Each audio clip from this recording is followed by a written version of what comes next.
So somebody's asked me about doing ads on Facebook and the types of images and kind of videos that we should do. So before any of that, I wanted to kind of think about this and get you into the right mindset of kind of doing ads on Facebook or TikTok or anywhere else. So imagine you've got 10,000 people scrolling through and they see an ad that just simply says, big question mark, and it says, would you buy this?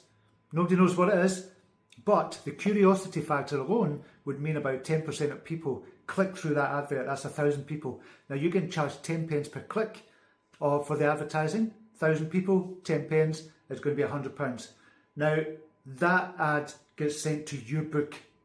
So you don't know what it is, but it's your book. So 0.1% of the 1,000 people are probably going to buy that. That might even be too much of a high percentage, but that's one person that buys your book. One person at £2.99, you get a royalty fee of £2.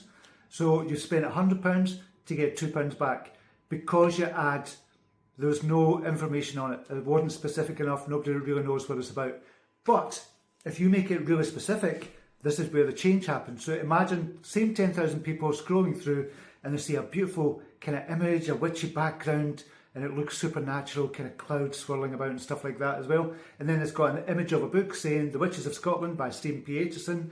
And then above it, they've got an Amazon review that says the best modern day urban fantasy book set in Scotland that I've ever read, or something like that.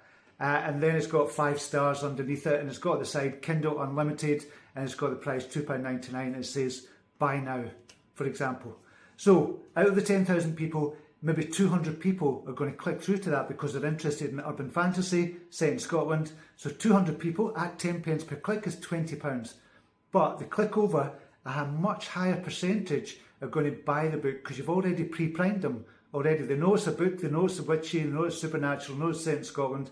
So say 5% of people, or even go 4%, we'll go really conservatively low and say 4% of people buy the book.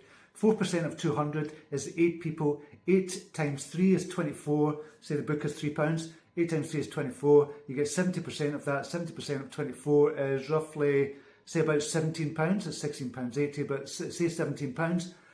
So you've spent £20 to get £17. But it's a first book in a series. So they buy, say about 40% of them will really kind of buy the whole series from that. So instead of making just £17 from the £20, you're making about £50 or £60 from that initial £20 spent. You don't make it overnight, but you'll make it over time. And that's what you've got to think about when you're advertising. So the lesson there is you've got to be really specific and show people exactly what the ad is about. So that's the first thing to think about. Think about the numbers and think about the specificity.